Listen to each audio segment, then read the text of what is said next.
Pada zaman dahulu, ada sebuah wilayah yang dipimpin oleh seorang raja yang sangat kejam. Raja itu memiliki kekuasaan mutlak, luas, dan tak terbatas. Ia memerintah dengan tangan besi, menggunakan segala cara untuk menundukkan rakyatnya, termasuk kekuatan militer dan kekerasan.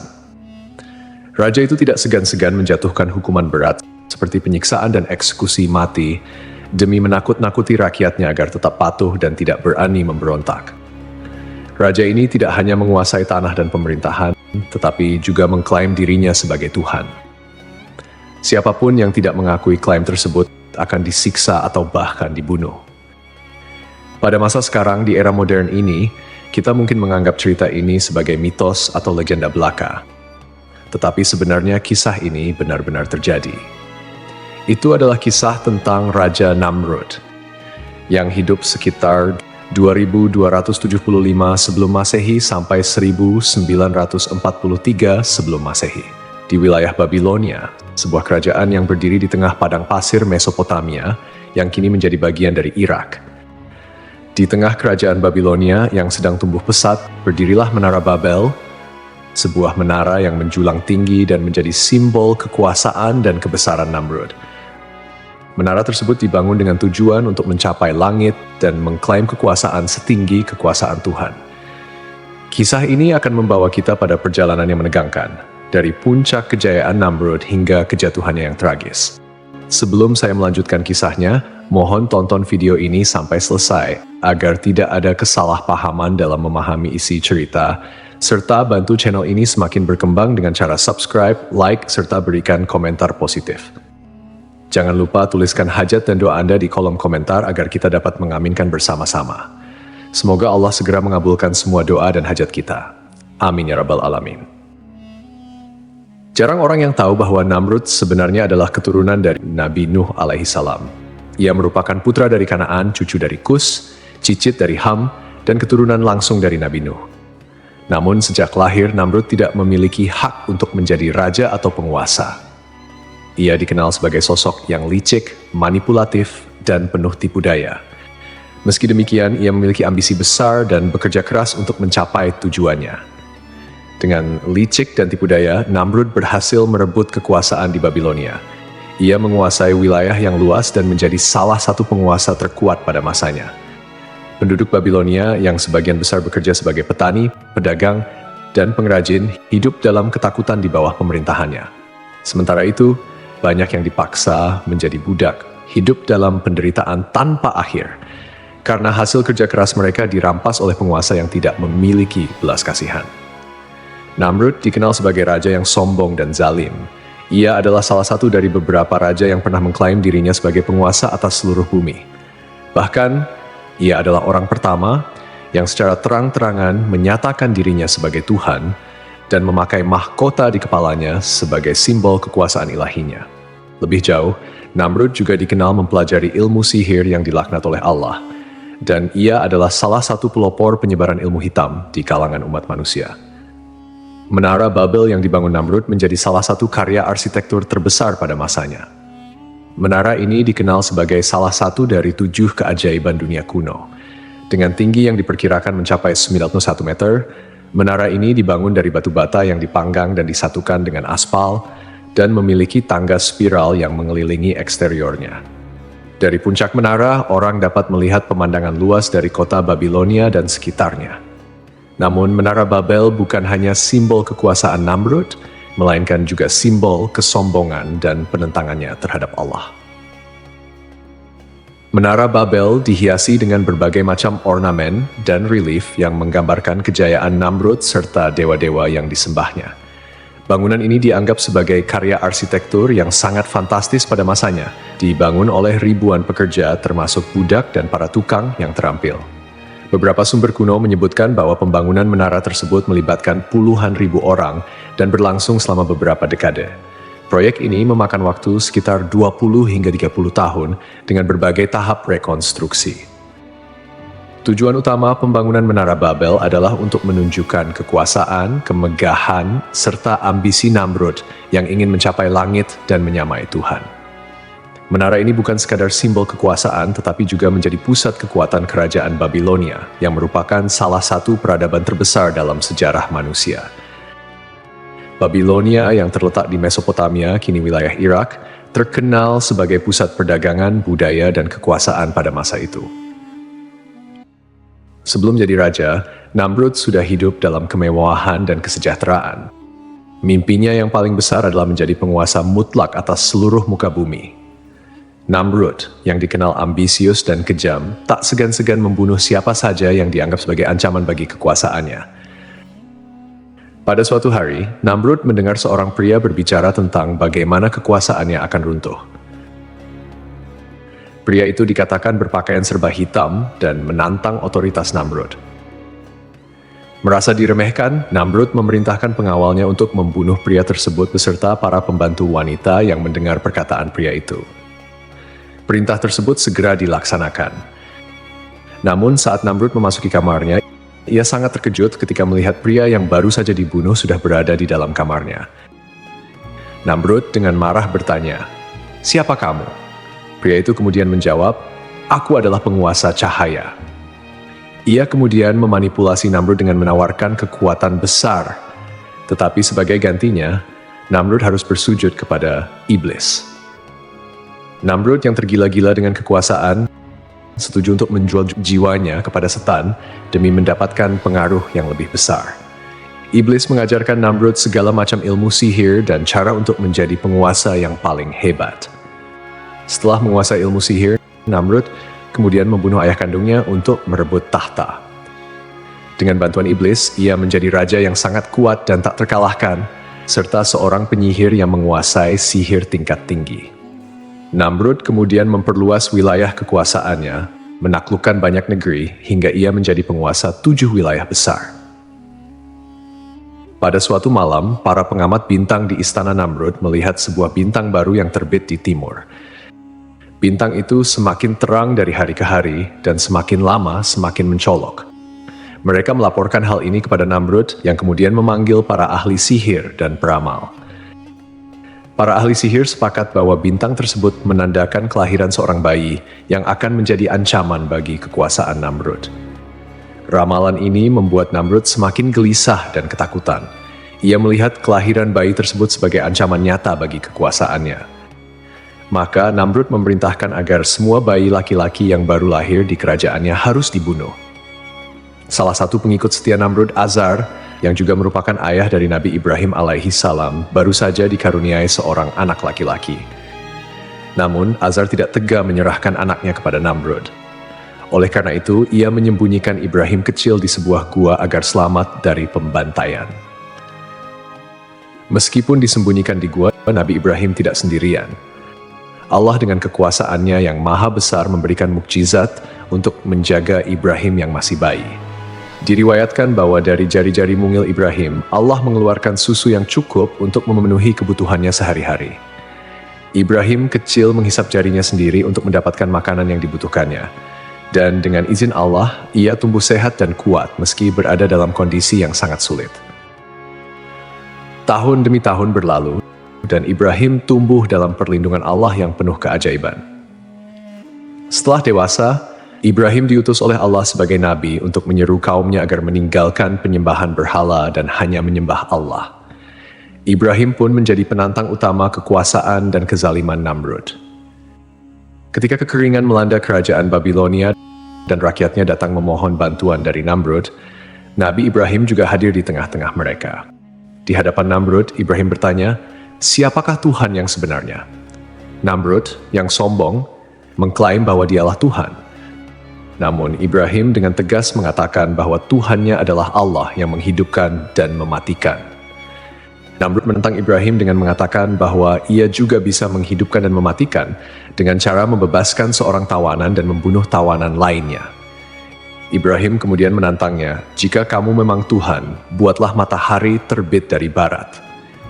Namrud terdiam, tidak mampu menjawab, dan akhirnya merasa terhina. Namrud suatu hari memanggil Nabi Ibrahim ke hadapannya. Ia ingin menunjukkan kekuasaannya dan menantang Ibrahim. Untuk membuktikan bahwa ia juga bisa menghidupkan dan mematikan, Namrud memerintahkan 2 orang pria dibawa ke hadapannya. Salah satu dari mereka dibunuh, sementara yang lain dibiarkan hidup.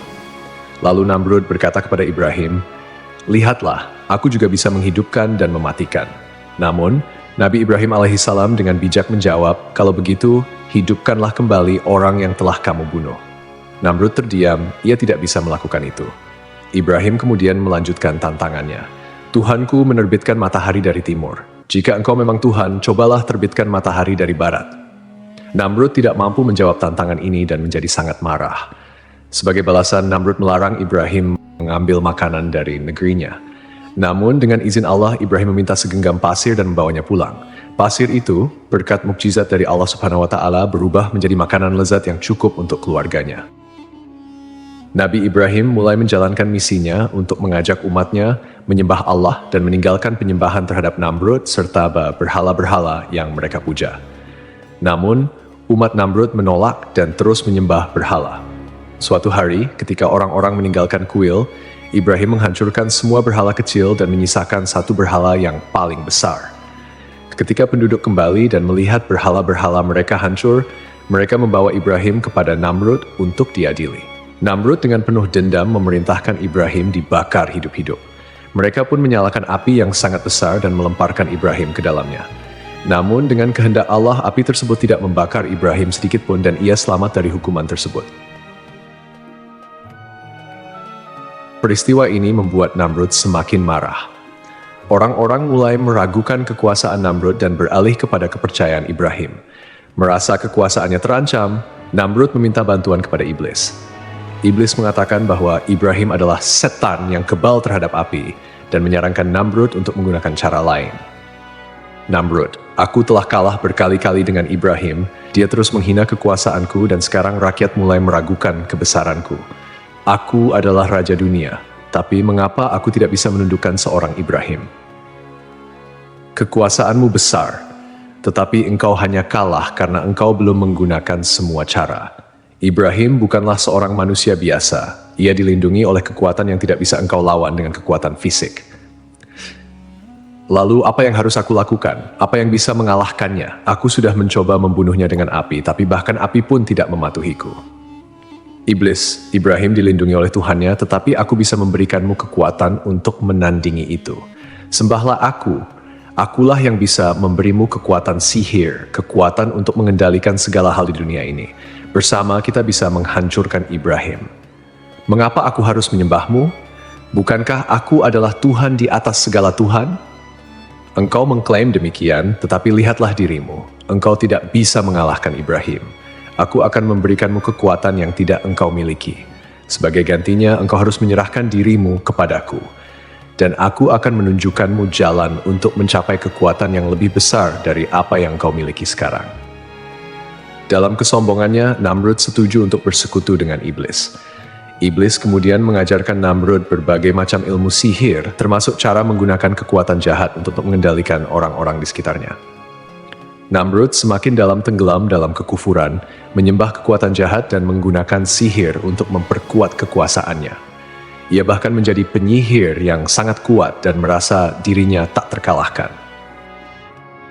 Allah Subhanahu wa Ta'ala kemudian mengirimkan pasukan nyamuk sebagai hukuman kepada Namrud dan tentaranya. Nyamuk-nyamuk tersebut menyerang dan menghancurkan pasukan Namrud dan hanya menyisakan dirinya seorang diri. Salah satu nyamuk masuk ke dalam hidung Namrud dan menetap di otaknya, menyebabkan rasa sakit yang luar biasa. Untuk meredakan rasa sakitnya, Namrud harus memukul kepalanya dengan palu atau benda keras. Rasa sakit ini berlangsung selama 400 tahun, hingga akhirnya Namrud mati dalam keadaan yang sangat mengenaskan. Kisah ini menunjukkan bahwa kekayaan, kekuasaan, pasukan, dan bala tentara yang kuat tidak ada artinya di hadapan kekuasaan Allah. Kesombongan Namrud yang menantang Allah justru menghancurkan dirinya. Allah tidak perlu mengirimkan tentara besar untuk menaklukkan Namrud. Cukup dengan pasukan nyamuk, Namrud yang perkasa pun hancur. Dengan kematian Namrud, kerajaan Babilonia yang dulu perkasa mulai runtuh perlahan. Namrud tidak memiliki penerus yang kuat, sehingga kerajaannya terpecah belah dan menjadi sasaran invasi dari kekuatan asing. Babilonia yang pernah dibanggakan oleh Namrud akhirnya jatuh dan terpecah menjadi kerajaan-kerajaan kecil yang saling bersaing. Kisah ini menjadi pelajaran bagi kita semua bahwa hanya Allah yang memiliki kekuasaan mutlak, dan kepadanya lah kita harus tunduk. Hal ini menjadi bukti bahwa tidak ada kekuasaan manusia yang bisa melawan kekuasaan Allah, seberapapun kuatnya mereka.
Allah akhirnya menghukum Namrud dengan cara yang sangat hina. Allah Subhanahu wa Ta'ala kemudian mengirimkan pasukan nyamuk sebagai hukuman kepada Namrud dan tentaranya. Nyamuk-nyamuk tersebut menyerang dan menghancurkan pasukan Namrud dan hanya menyisakan dirinya seorang diri. Salah satu nyamuk masuk ke dalam hidung Namrud dan menetap di otaknya, menyebabkan rasa sakit yang luar biasa. Untuk meredakan rasa sakitnya, Namrud harus memukul kepalanya dengan palu atau benda keras. Rasa sakit ini berlangsung selama 400 tahun, hingga akhirnya Namrud mati dalam keadaan yang sangat mengenaskan. Kisah ini menunjukkan bahwa kekayaan, kekuasaan, pasukan, dan bala tentara yang kuat tidak ada artinya di hadapan kekuasaan Allah. Kesombongan Namrud yang menantang Allah justru menghancurkan dirinya. Allah tidak perlu mengirimkan tentara besar untuk menaklukkan Namrud. Cukup dengan pasukan nyamuk, Namrud yang perkasa pun hancur. Dengan kematian Namrud, kerajaan Babilonia yang dulu perkasa mulai runtuh perlahan. Namrud tidak memiliki penerus yang kuat, sehingga kerajaannya terpecah belah dan menjadi sasaran invasi dari kekuatan asing.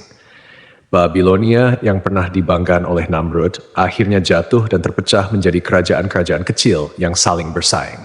Kisah ini menjadi pelajaran bagi kita semua bahwa hanya Allah yang memiliki kekuasaan mutlak, dan kepadanya lah kita harus tunduk. Hal ini menjadi bukti bahwa tidak ada kekuasaan manusia yang bisa melawan kekuasaan Allah, seberapapun kuatnya mereka.